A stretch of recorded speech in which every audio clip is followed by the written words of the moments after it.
ஓம் யதாக்னே தாகிகா சக்தி ராமகிருஷ்ணே ஸ்திதாகியா சர்வவித்யாஸ்வரூபாம் தாம் சாரதாம் பிரணமாம்யகம். தீயில் வெம்மை உறைவது போல் ஸ்ரீராமகிருஷ்ணரில் உறைபவளும் அனைத்தறிவு வடிவிலனும் ஆகிய அன்னை சாரதியை வணங்குகிறேன்.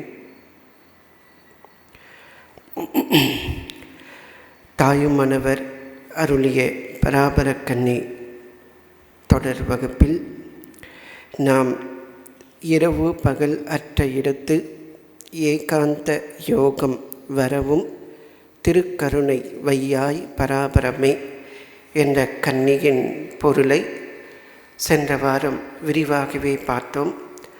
அந்த கன்னியின் தொடர்ச்சியாக சைவ சித்தாந்தம் உணர்த்துகின்ற தத்துவங்களை பற்றியும் குறிப்பிட்டிருந்தோம்.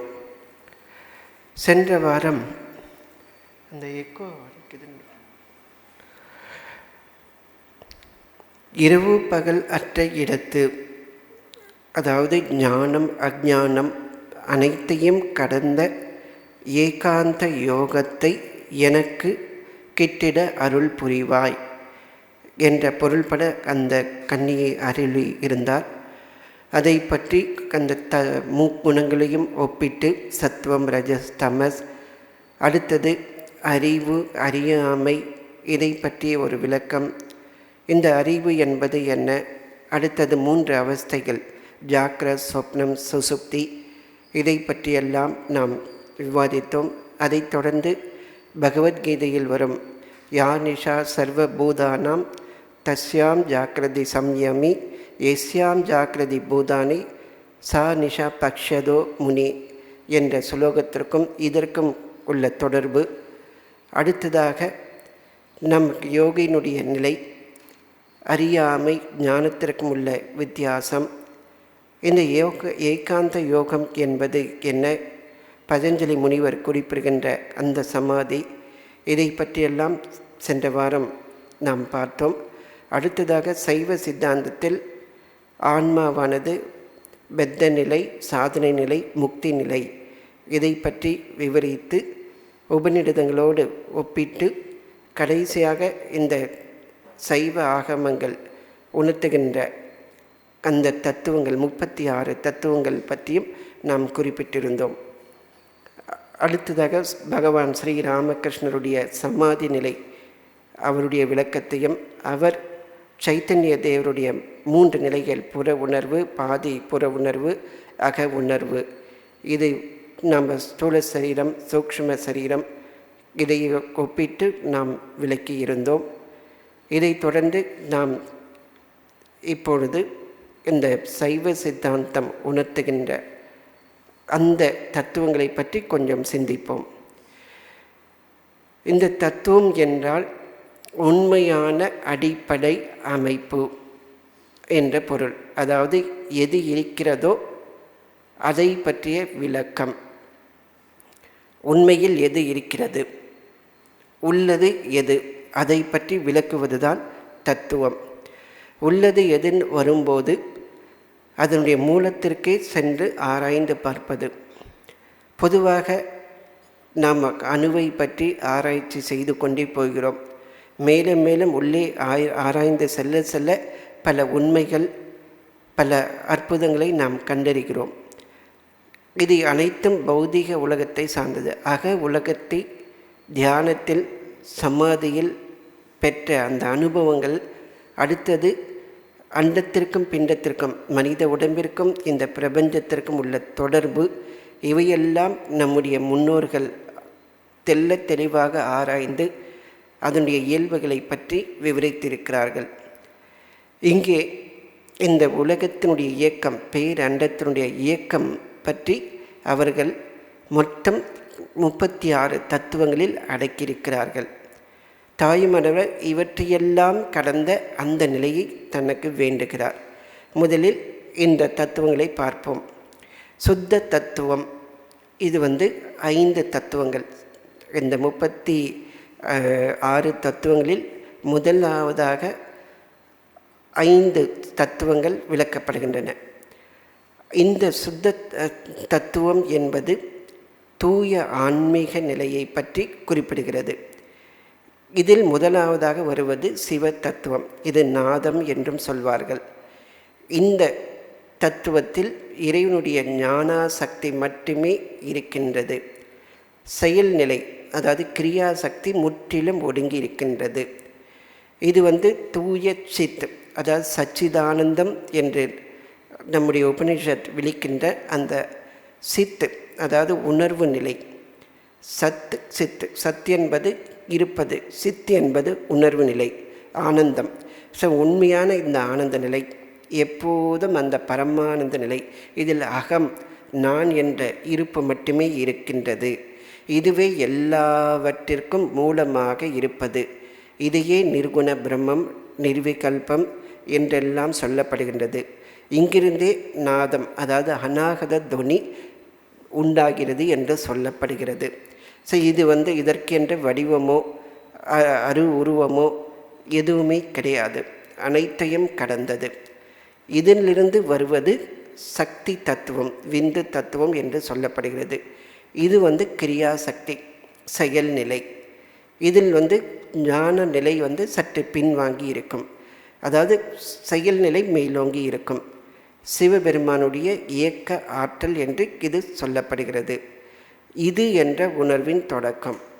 அதாவது முதலில் இருப்பது அகம், தன்னிலே முற்றிலும் ஒன்றான நிலை. அடுத்ததாக இது படர்க்கை, முன்னிலை, உணர்கின்ற ஒரு நிலை, அதாவது விதை வடிவம் என்று சொல்லலாம். தன்மை, தன்னிலை, முன்னிலை இரண்டுமே பரபிரம்மத்திற்கு உண்டு. அதாவது ஸ்ரீராமகிருஷ்ணர் ஒரு விளக்கத்தை சொல்வார். பாம்பு அசையாமல் இருந்தாலும் பாம்பு தான், அசைந்தாலும் பாம்பு தான். எந்த பிரம்மம் அசைவின்றி இருக்கின்றதோ அது பிரம்மம், எது அசைகிறதோ அது பிரகிருதி. அதாவது படைத்தல் காத்தல் மூத்தொழிலை இழுக்கும்போது அதே பிரம்மத்தை நான் காளி என்று சொல்கிறேன், எதுவுமே இல்லாது இருக்கும்போது அதை பிரம்மம் என்று சொல்கிறேன்.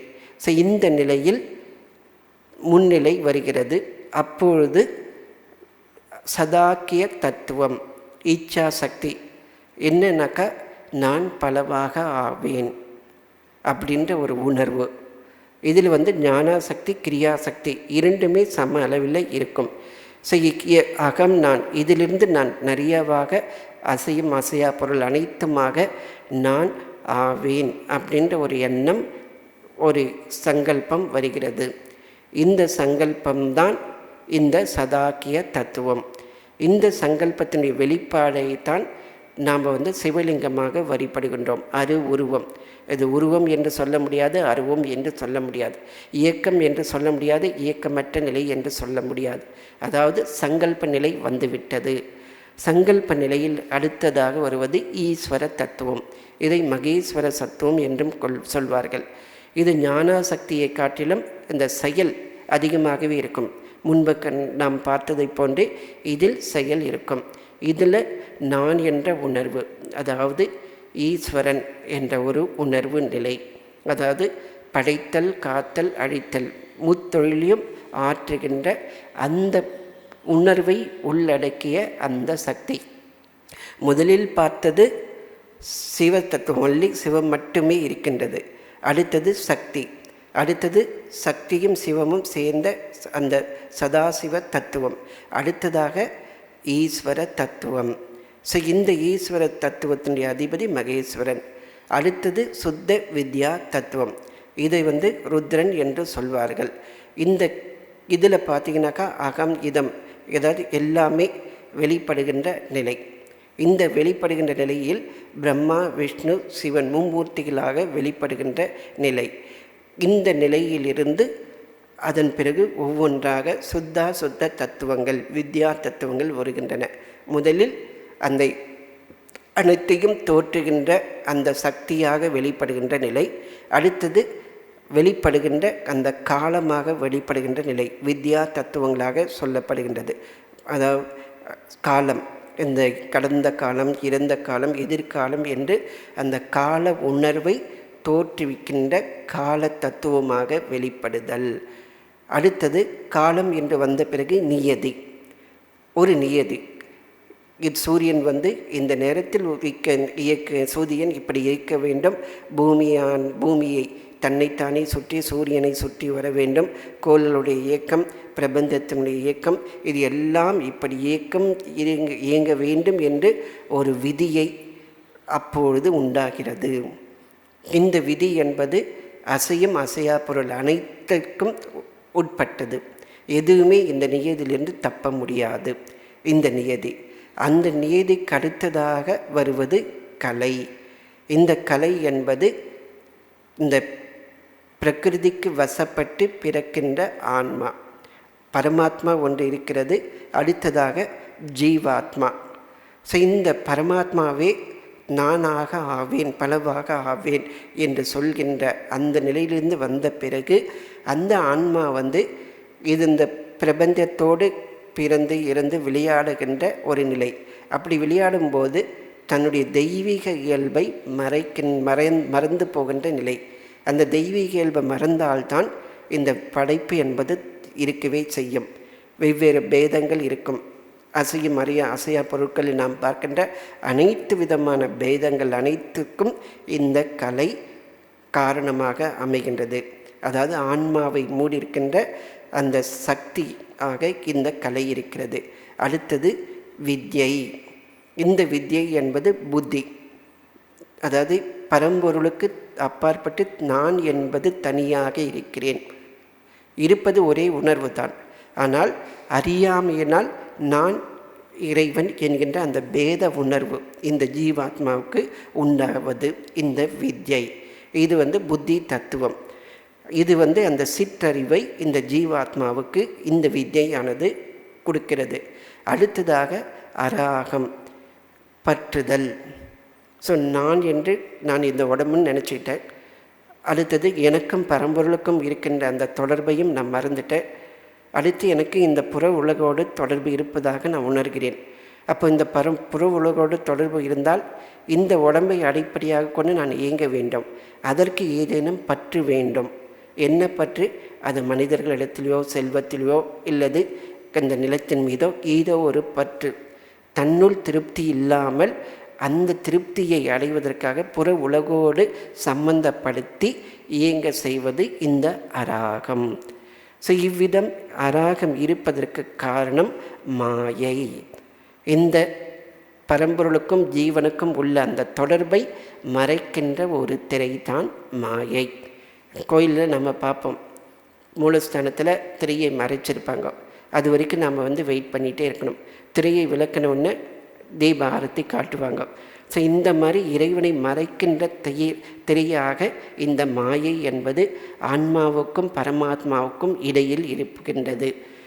இது இன்னொரு விதத்திலும் சொல்வார்கள் யோகிகள். அந்த குண்டலினி யோகம் புருவ மத்தி, அங்கே ஜீவாத்மா பரமாத்மாவை சந்திக்கின்ற இடமாக திகழ்கிறது. அப்போது ஒரு மெல்லிய திரை மட்டுமே இருக்கின்றது. அந்த மெல்லிய திரையின் ஊடாக அது பரம்பொருளை தரிசிக்கின்றது. அந்த மெல்லிய திரையும் அகன்று விட்டால் அந்த ஜீவாத்மா சகசாரத்தில் இருக்கின்ற பரம்பொருளோடு ஐக்கியமாகின்றது, சிவத்தோடு ஐக்கியமாகின்றது. ஸோ இந்த ஜீவனை அந்த பரம்பொருளிலிருந்து மறைக்கின்ற திரையாக இந்த மாயை இருக்கின்றது. அந்த பரம்பொருள் தன்னிலே தானாக இருப்பவர். ஆனால் ஜீவர்கள்தான் ஆட்டம் பாட்டம் எல்லாமே செய்து கொண்டிருக்கிறார்கள். ஈஸ்வரன் சாட்சி மாத்திரமாகவே இருப்பார். அவர் கர்ம வினைகளை அந்தந்த ஜீவர்கள் அனுபவிப்பதையும் அவர்கள் எழுவதையும் விழுவதையும் மரணம் கூறுவதையும் அனைத்தையும் அவர் சாட்சியாக மட்டுமே பார்த்து கொண்டிருக்கிறார். அவருக்கும் இதற்கும் எந்த சம்பந்தமும் கிடையாது. அனைத்தும் இந்த மாயையினுடைய பிரகிருதியினுடைய விளையாட்டு. ஸோ இந்த விளையாட்டு எப்போது முடியும்? அனுபவங்கள் பட்டு துன்பங்கள் பட்டு நமக்குள்ளே ஒரு அறிவு, அதாவது சான்றோர்களை மகான்களை அவர்கள் அடைந்த அந்த நிலையை பார்த்த பிறகு தான் நாம் ஏதோ ஒன்றை விட்டிருக்கிறோம், ஏதோ ஒன்றை தவறி இருக்கிறோம். இந்த மகான்கள் ஏதோ ஒன்றை பெற்றிருக்கிறார்கள், ஆனந்தத்தை அனுபவித்திருக்கிறார்கள். அந்த ஆனந்தம் என்ன என்ற ஒரு தேடல் வரும்போது தான் இந்த மாயை பற்றிய ஒரு தெளிவு ஒருவருக்கு உண்டாகும். அதுவரை அவர்கள் பிறப்பு இறப்பு வசப்பட்டு உடலிலேயே கட்டுண்டு உழல்கின்ற ஒரு அற்ப ஜீவர்களாகவே இருப்பார்கள். அவர்கள் எப்படிப்பட்டவர்களாக இருக்கட்டும், தேவர்களாக இருக்கலாம், அசுரர்களாக இருக்கலாம், மனிதர்களிலே அரசனாக இருக்கலாம், அல்லது அடிமையாக இருக்கலாம், முட்டாளாக இருக்கலாம், யாராக இருந்தாலும் அனைவரும் இந்த மாயைக்கு வசப்பட்டவர்கள். அடுத்ததாக புருஷன். இந்த புருஷன் என்பது அந்த காலம், நியதி, கலை, வித்தை, அராகம், இந்த பஞ்ச கஞ்சுகம் என்று சொல்வார்கள். 5 சட்டை. இந்த 5 சட்டையும் அணிந்த ஆன்மா, ஜீவாத்மா, இதுதான் புருஷன் என்று சொல்லப்படுகிறது. இந்த ஆத்மா ஒரு உடம்புக்குள்ளே இருக்கிறது. இந்த ஆத்மா இந்த காலம், நியதி, கலை, வித்தை, அராகம், புருஷன் ஆக இருந்து கொண்டு மாயைக்குள் வசப்பட்டு இந்த உலகத்தோடு தொடர்பு கொள்ள தயாராக இருக்கிறது. அப்போ உலகத்தோடு அது தொடர்பு கொள்ள வேண்டுமென்றால் அதனுடைய தத்துவங்கள் 24. இது அசுத்த தத்துவங்கள். மேற்கண்ட நாம் அனைத்தும் பார்த்ததை அந்த அசுத்த தத்துவங்களுக்கு முன்னாடி வருகின்ற சுத்த தத்துவங்கள். இது 7 தத்துவங்கள். முதல்ல நாம் பார்த்தது இந்த சுத்த தத்துவம், அதாவது இந்த சிவ தத்துவத்திற்குள் வருகின்ற 5 தத்துவங்கள் சுத்த தத்துவங்கள். அடுத்தது சுத்தா தத்துவங்கள் தான் காலம், நியதி, கலை, வித்யை, அராகம், மாயை, புருஷன்.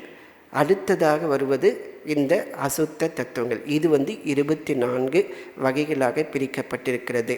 இந்த 24 என்பது அந்த கரணங்கள், அடுத்தது பிரகிருதி, அடுத்து குணங்கள், புத்தி, அகங்காரம், இது எல்லாமே வருகின்றது. இந்த அந்த கரணங்கள் அப்படின்னு பார்க்கும் முதல்ல இதில் வருவது 13ஆவதாக வருவது பிரகிருதி. இந்த பிரபஞ்சத்தை முக்குணங்களுக்கு வசப்படுத்தி ஆட்சி செய்கின்ற அந்த தலைவி, அனைத்திற்கும் ஆற்றல். இதை நாம் இயற்கை சக்தி என்று நாம் சொல்கிறோம்.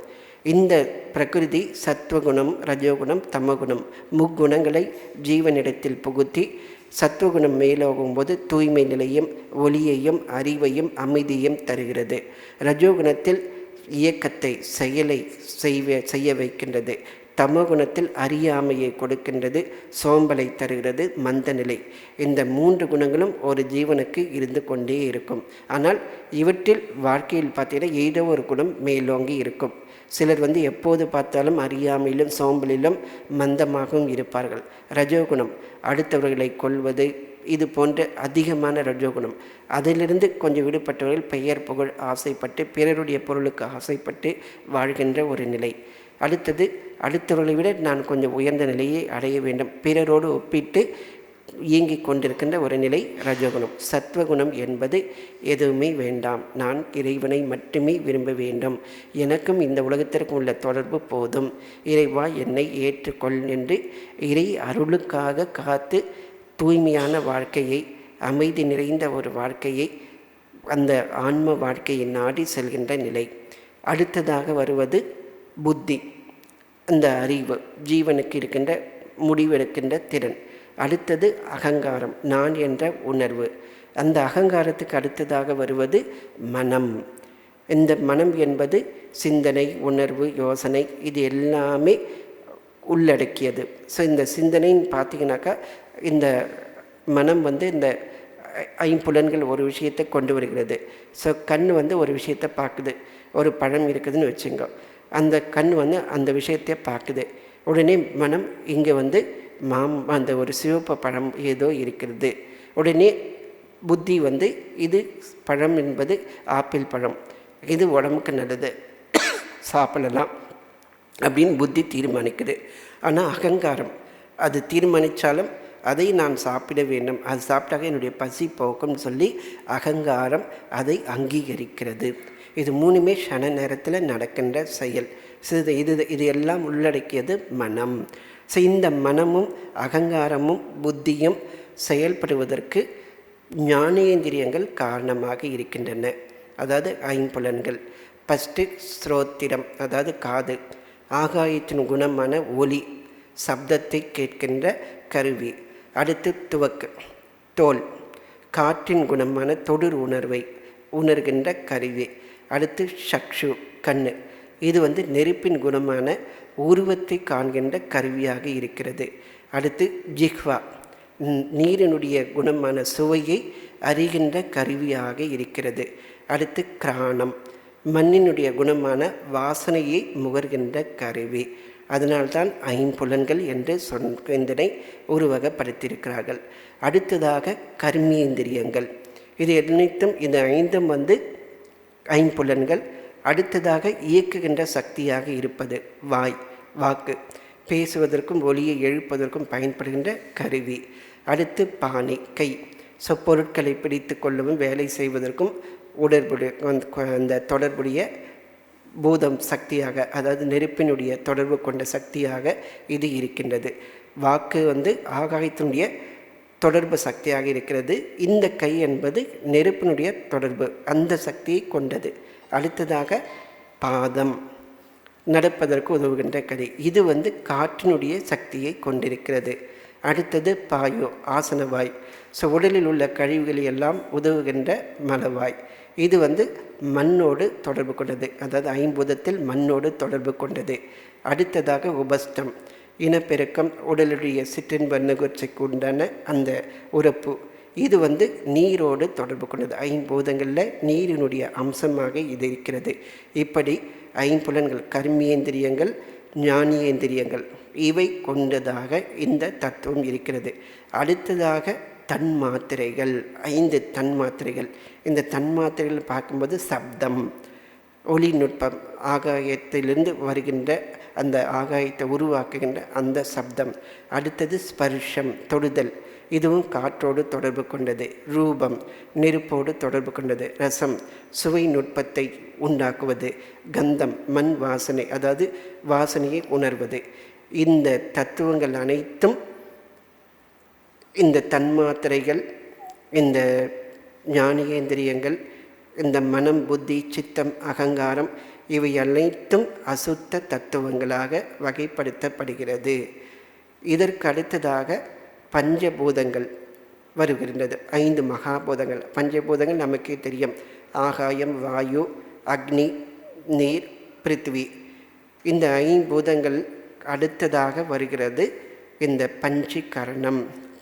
இவை எல்லாமே கலந்தது தான் இந்த 36 தத்துவங்கள். இந்த பஞ்சீகரணம் என்பது எல்லாமே ஒன்றோடு ஒன்று கலந்தது. அதனுடைய தத்துவம் இந்த 38 தத்துவங்களும் எதுவுமே தனித்த ஒன்றால் உண்டாக்கப்பட்டதில்லை, எல்லாமே ஒன்றோடு ஒன்று கலந்தது. அண்டமும் பிண்டமும், இந்த அண்டத்தில் எது இருக்கிறதோ அதே தான் இந்த பிண்டத்தில் உள்ளது. இந்த பிண்டத்தில் உள்ளே மூழ்கி அகத்தில் இருக்கின்ற அந்த இறைவனை ஒருவன் கண்டுவிட்டால் அண்டத்திற்கு அப்பால் பட்டு இருக்கின்ற அந்த இறைவனை உணர்ந்து கொள்ளலாம். இந்த உடலுக்கு ஆதாரமாக உயிருக்குள்ளே அந்த இறைவன் இருக்கின்றான். பிரபஞ்சத்திற்கு ஆதாரமாக பிரபஞ்சத்திற்கு அப்பாற்பட்டும் இறைவன் இருக்கின்றான்.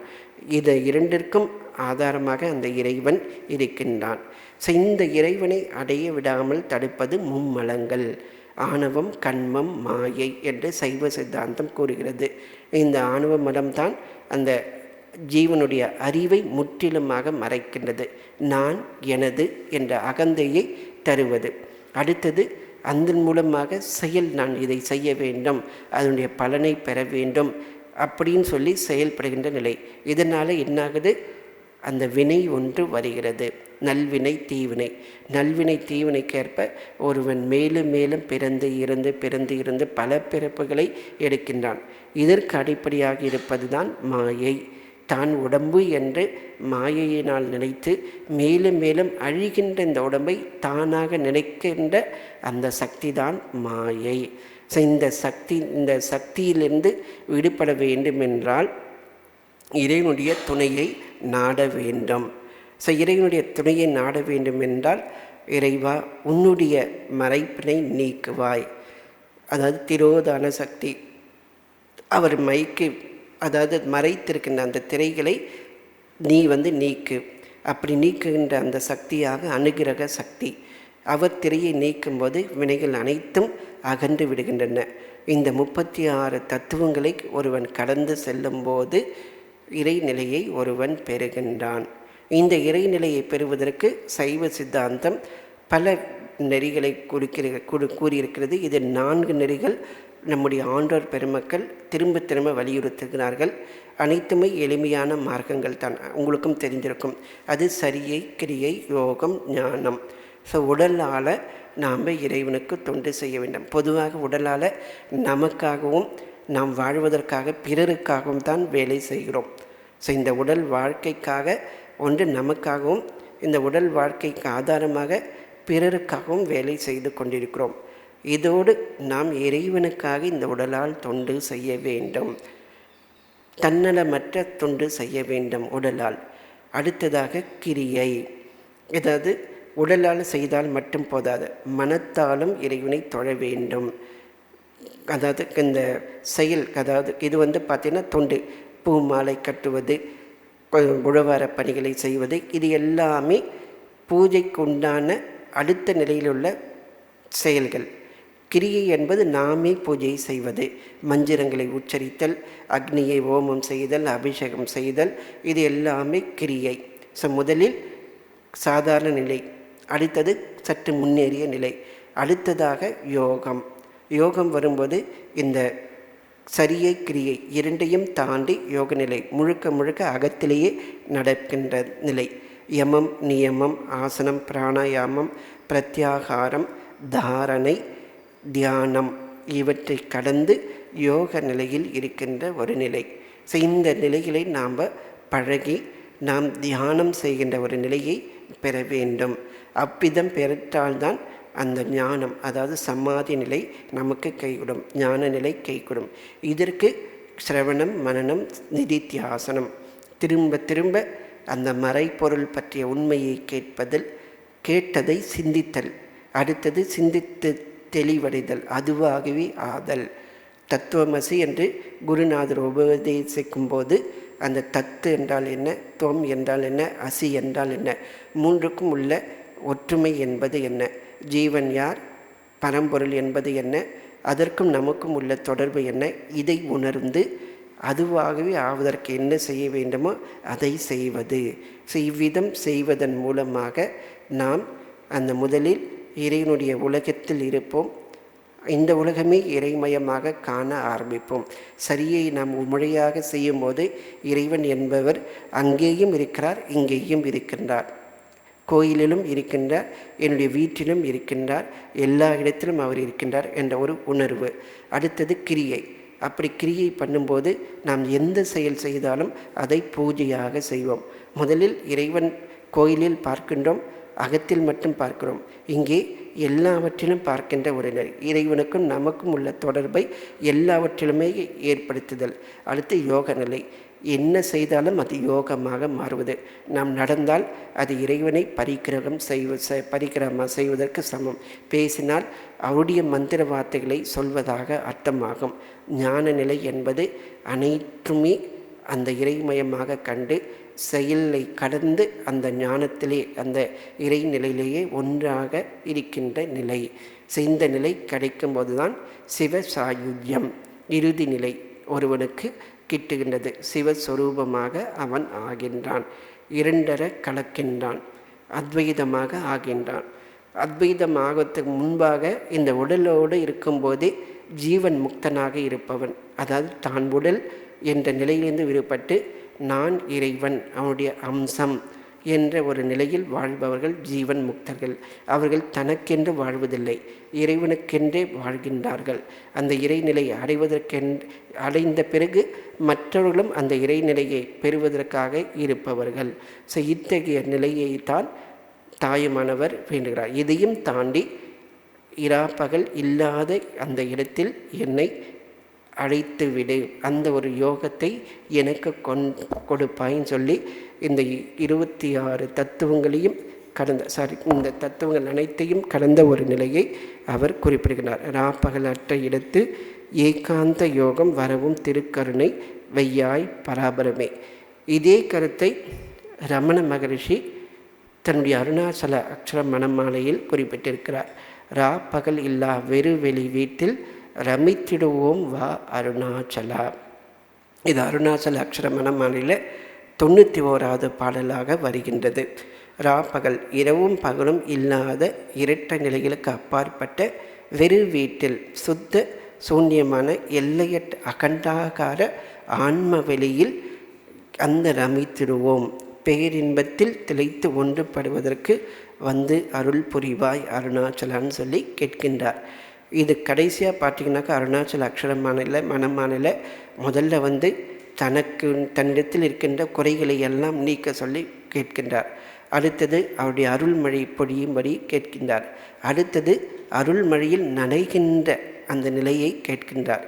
அடுத்து ஒன்றாகின்ற நிலை. இதை அனைத்துமே படிப்படியாக அந்த அருணாச்சல அக்ஷர மனமாலையில் நாம் பார்க்கலாம். ஸோ இப்படி இந்த ஒரு இதில் பார்த்திங்கன்னா இந்த ராப்பகல் நாம் வந்து ராப்பகல் என்பது இரவு பகல், அடுத்தது இன்பம் துன்பம் நல்வினை தீவினை விருப்பு வெறுப்பு நான் நீ எல்லாமே இருமையாக இருக்கின்றன. ஆனால் உண்மை அறிவு வந்த பிறகு இந்த பேதங்கள் அனைத்தும் காணாமல் போய்விடும். தூக்கத்திலிருந்து எழுந்தவுடனே அந்த கனவு எப்படி காணாமல் போய்விடுகிறதோ, கனவில் நாம் எல்லாமே பார்த்தோம், உலகங்களை பார்த்தோம், பிற மனிதர்களை பார்த்தோம், நாமளும் இருப்பதை உணர்ந்தோம், இன்பத்தையும் அனுபவித்தோம், துன்பத்தையும் அனுபவித்தோம். ஆனால் விழித்தவுடன் எதுவுமே இல்லை. யார் பார்த்தானோ அவன் மட்டுமே இருக்கின்றான். இந்த ஒரு நிலை உண்மையான நிலை. நாம் இப்போது பார்த்து கொண்டிருப்பது அனைத்துமே ஒரு விதமான கனவுதான். அறியாமைனால் நாம் இந்த உலக கனவை நாம் அனுபவித்து கொண்டிருக்கிறோம். இந்த கனவிலிருந்து விடுபட்டு வெறு வெளி வீடு. ஏதோ ஒரு வெறுவெளினாக்க பாழடைந்த வீடு இல்லை. அது வந்து மனம் புத்தி அகங்காரம் அனைத்திற்கும் அப்பாற்பட்டு எது இருக்கிறதோ அது தான் உண்மையான இருப்பிடம். அந்த இடத்தில் ரமித்திடுவோம் வா. ஜீவ பிரம்ம ஐக்கியம். இறைவா நீ வேறு நான் வேறு என்ற பேதம் அனைத்தையும் கடந்து அபேதமான அபேதானந்தத்தில் இருக்கின்ற நிலையை எனக்கு தந்தருள்வாய் என்று ரமண மகரிஷி கேட்கின்றார்.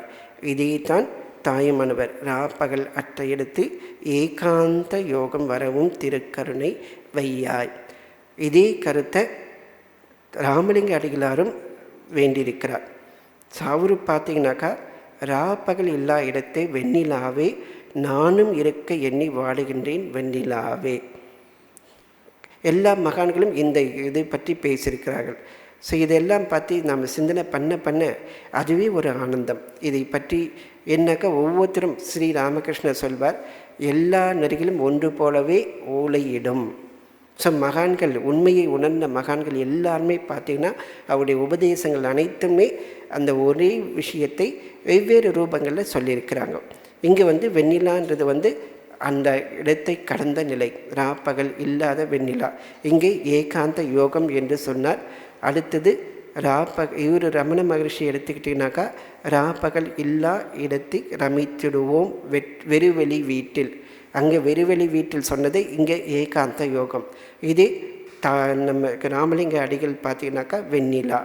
இந்த வெண்ணிலா என்பது இங்கே நிலவு, அதாவது சாதாரண நிலவு ஒன்று இருக்கிறது.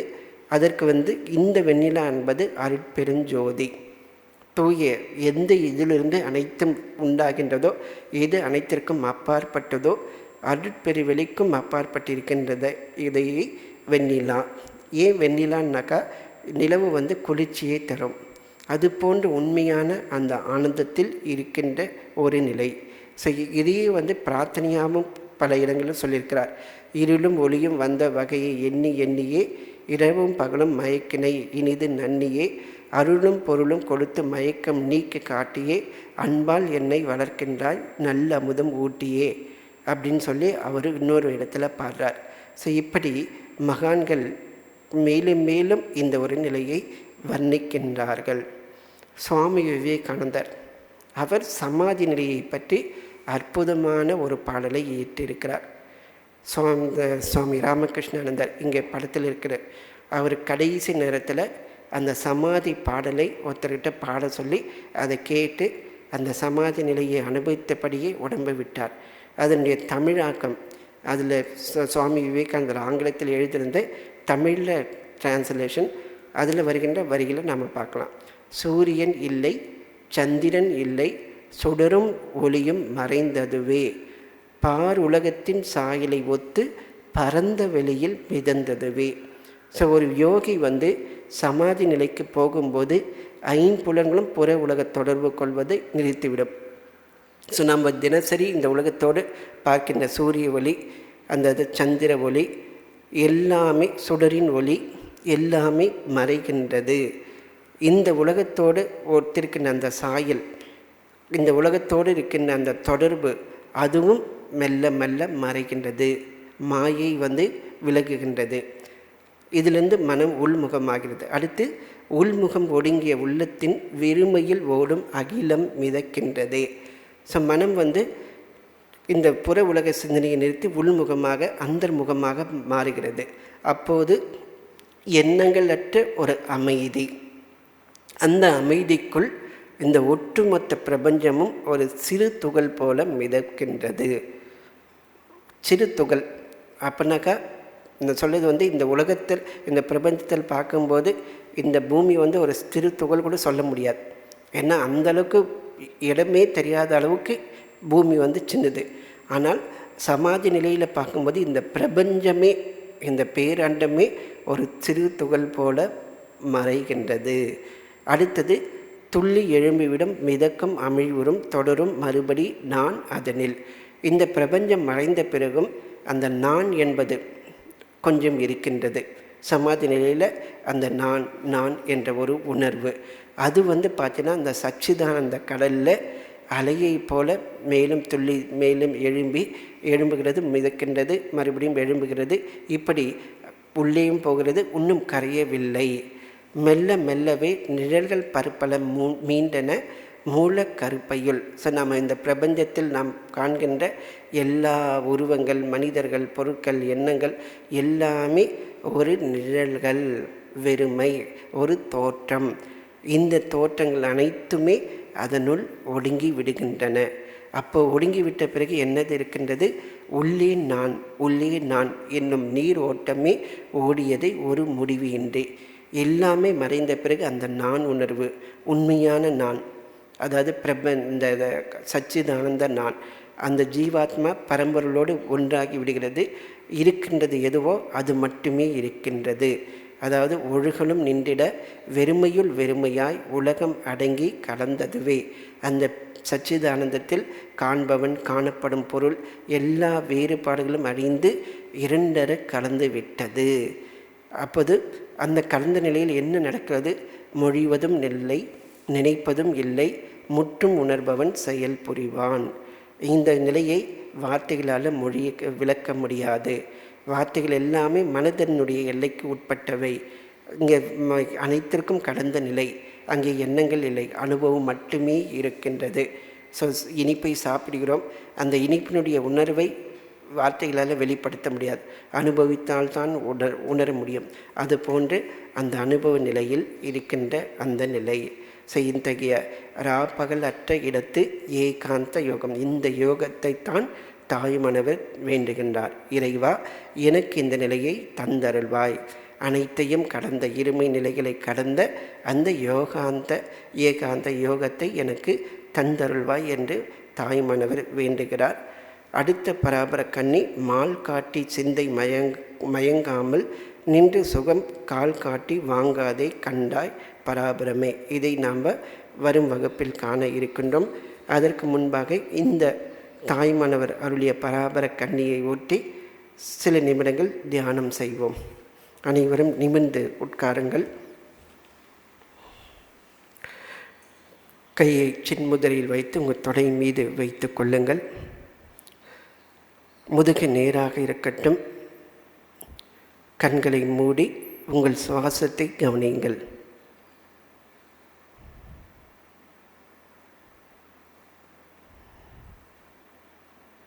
உள்மூச்சு, வெளிமூச்சு இரண்டையும் கவனியுங்கள்.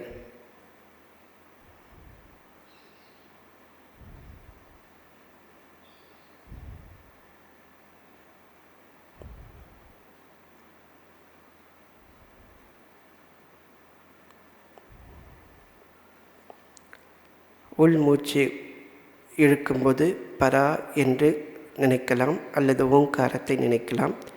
வெளிமூச்சு விடும்போது பரமி என்று நினைக்கலாம் அல்லது ஓங்காரத்தை நினைக்கலாம்.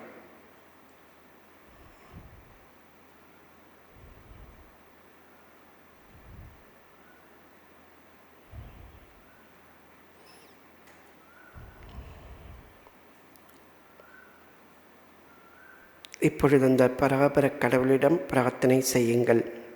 இறைவா, இரவு பகல் அற்ற இடத்து ஏகாந்த யோகம் வரவும் திருக்கருணை வையாய். இரவு அறியாமை, பகல் ஞானம், ஞானம் அஞ்ஞானம் இரண்டையும் கடந்த தூய சாட்சி நிலையில் இருப்பதற்கு முயற்சி செய்வதற்கு அருள் புரிவாய். உங்களிடத்தில் எல்லா அறியாமையும் ஆசைகளும் எண்ணங்களும் கற்பனைகளும் நீங்கி விடுவதாக எண்ணுங்கள். ஆண் பெண் உணர்வு, உடல் உணர்வு அனைத்தும் நீங்கள் கடந்ததாக எண்ணுங்கள். அனைத்தும் கரைந்த அந்த நிலையில் உங்களுடைய உள்ளத்தில் ஒரு அற்புதமான தெய்வீக தாமரை மலர்வதாக எண்ணுங்கள். அந்த மலரின் மத்தியில் பராபர பரம்பொருள் வீற்றிருப்பதாக எண்ணுங்கள். அது பகவான் ஸ்ரீராமகிருஷ்ணராக இருக்கலாம், அல்லது சிவபெருமானாக, அல்லது மகாவிஷ்ணுவாக, அம்பாலாக இருக்கலாம். அவரிடத்தில் பிரார்த்தனை செய்யுங்கள். இறைவா, இரவு பகல் அற்ற இடத்து ஏகாந்த யோகம் தந்தருள்வாய். இறைவன் உங்களுக்கு அருள் புரிவதாக எண்ணுங்கள். அவருடைய அருளால் உங்களுடைய உடல் ஜோதியாக மாறுவதாக எண்ணுங்கள். அந்த ஜோதி அந்த இறைவனின் திருப்பாதங்களில் ஒன்றாக கலப்பதாக எண்ணுங்கள். இப்பொழுது அந்த இறைவனின் திருவுருவமும் மறைகின்றது. உருவத்திற்கு அப்பாற்பட்ட நிலை, உருவம் அருவம் உருவாதீதம் அனைத்தும் கடந்த ஒரு நிலை,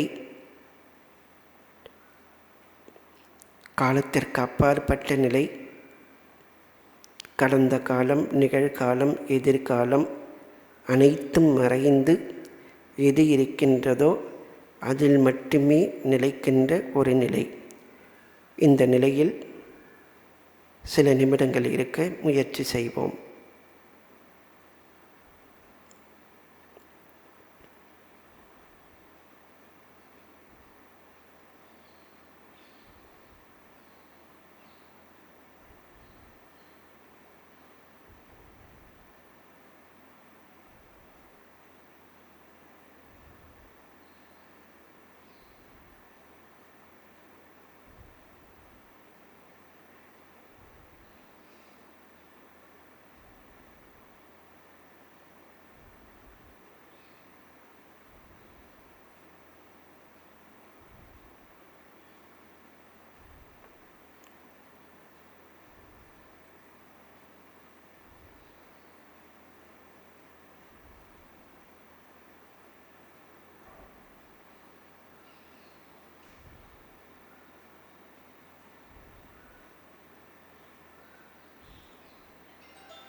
தினமும் காலையிலும் மாலையிலும் இறைவனோடு ஒன்றுபட்ட நிலையில் இருக்க முயற்சி செய்யுங்கள்.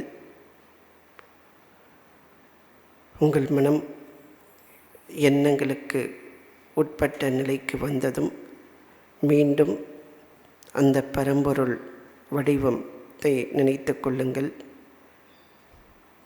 அந்த பரம்பொருளோடு உருவத்தோடு கூடிய அந்த பரம்பொருளோடு இணைந்த அந்த நிலையை உணருங்கள். அந்த பரம்பொருளின் திருவடியிலிருந்து ஜோதி வெளியே வருவதை உணருங்கள். நீங்கள் எந்த உடலை கொண்டிருக்கிறீர்களோ அந்த உடல் வடிவத்தை பெறுவதாக எண்ணுங்கள். கை நிறைய மலர்களை ஏந்தி பகவானிடத்தில் பிரார்த்தனை செய்யுங்கள். இறைவா, உன்னுடைய அருளால் இந்த பிறவிலேயே இரவும் பகலும் அற்ற, உள்ளும் புறமும் அற்ற, தனிமை அனைத்தையும் கடந்த பரிபூர்ணமான ஏகாந்தம், உண்மையான அந்த நிர்விகல்ப நிலை, அதை எங்களுக்கு சித்திக்க அருள் புரிவாய். திருக்கருணை செய்யாய். உன்னுடைய அருள் இல்லாமல் இந்த நிலை எங்களுக்கு கிட்டாது. எனவே அருள் கூர்ந்து இரவு பகல் அற்ற இடத்து இந்த ஏகாந்த யோகம் சித்திக்க திருக்கருணை செய்வாய்.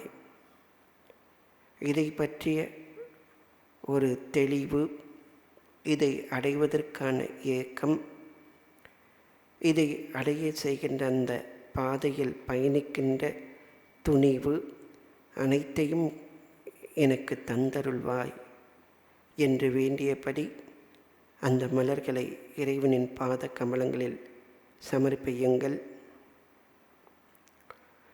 மீண்டும் பராபரக்கண்ணியின் செய்யுளை பகவானுக்கு சமர்ப்பியுங்கள்.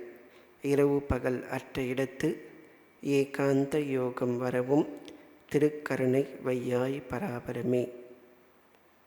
கைகளை கூப்பியபடி கண்களை திறந்து எதிரிருக்கும் பகவான் ஸ்ரீ ராமகிருஷ்ணரின் திருவுருவை தரிசியுங்கள்.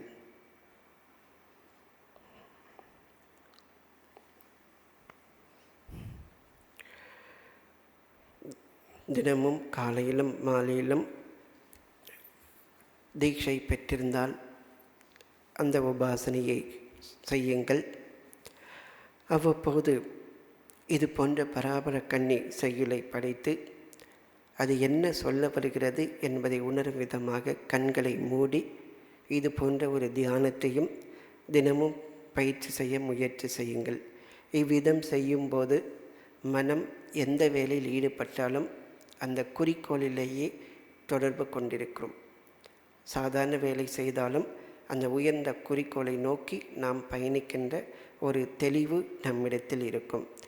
இன்றைய இந்த வகுப்பில் நாம் முக்கியமாக சைவ சித்தாந்தம் உணர்த்துகின்ற அந்த தத்துவங்களை பார்த்தோம். இந்த தத்துவம் 36 வகையாக வகைப்படுத்தப்பட்டிருக்கிறது. அதில் முதலில் 5 தத்துவங்கள் சிவ தத்துவத்தை பார்த்தோம். அந்த சிவ தத்துவம் நாதம், விந்து, சதாசிவம், மகேஸ்வரம், ருத்ரம் என்று 5 வகையாக இருப்பதை பார்த்தோம். சிவ தத்துவம், சக்தி தத்துவம், சதாக்கிய தத்துவம், ஈஸ்வர தத்துவம், சுத்த வித்யா தத்துவம். அடுத்ததாக சுத்தா அசுத்த தத்துவங்கள், சுத்தா சுத்த தத்துவம். இதில் வித்யா சக்தி இயங்குகின்றதை பார்த்தோம். காலம், நியதி, கலை, வித்யை, அராகம், மாயை, புருஷன். இந்த வித்யா தத்துவத்தை கடந்து அசுத்த தத்துவங்கள் 24. இதில் அந்த கரணங்கள், இந்த அந்த கரணங்களை பற்றி பிரகிருதி, அடுத்ததாக புத்தி, அகங்காரம், மனம், இதை பார்த்தோம். அடுத்தது ஞானேந்திரியங்கள், ஸ்ரோத்திரம் அதாவது காது, தோல், கண், நாக்கு, மூக்கு, இந்த கருவிகளை பற்றி பார்த்தோம். இந்த ஞானேந்திரியங்களை பற்றி சொல்லும்போது சம்ஸ்கிருதத்தில் ஸ்ரோத்ரம், துவக்கு, சக்ஷு, ஜிஹ்வா, கிராணம் என்று வகைப்படுத்தப்படுகிறது. அடுத்து கர்மேந்திரியங்கள் வாக்கு, பாணி, பாதம், பாயு, உபஸ்தம். அடுத்ததாக தன் மாத்திரைகள் சப்தம், ஸ்பர்ஷம், ரூபம், ரசம், கந்தம், அதை பார்த்தோம். அடுத்த பஞ்சபூதங்கள் ஆகாயம், வாயு, தேஜு, ஆப, பிருத்திவி, அதாவது ஆகாயம், காற்று, அக்னி, நீர், பிருத்திவி, இந்த பூமி, இவை அனைத்தும் கடந்தது தான் இந்த தத்துவங்கள். இந்த தத்துவங்களில்தான் இந்த உலகம் இயங்குகின்றது. 36 தத்துவங்கள். இவற்றையெல்லாம் கடந்து அந்த ஒரு நிலையை நான் பெற வேண்டும். இவற்றையெல்லாம் கடந்தால்தான் இந்த இரவு பகல் அற்ற இடம். ஸோ இதை பற்றி பிற மகான்கள், அதாவது ரமண மகரிஷி அருளிய அந்த ஒரு அருணாச்சல அக்ஷர மணமாலையில் வந்த அந்த செய்யுளை நாம் பார்த்தோம்.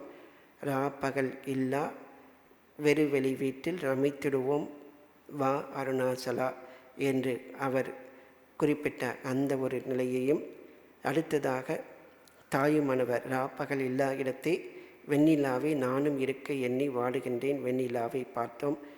அடுத்ததாக சுவாமி விவேகானந்தர் அருளிய அந்த சமாதி நிலையை வர்ணிக்கின்ற அந்த பாடலை கண்டோம்.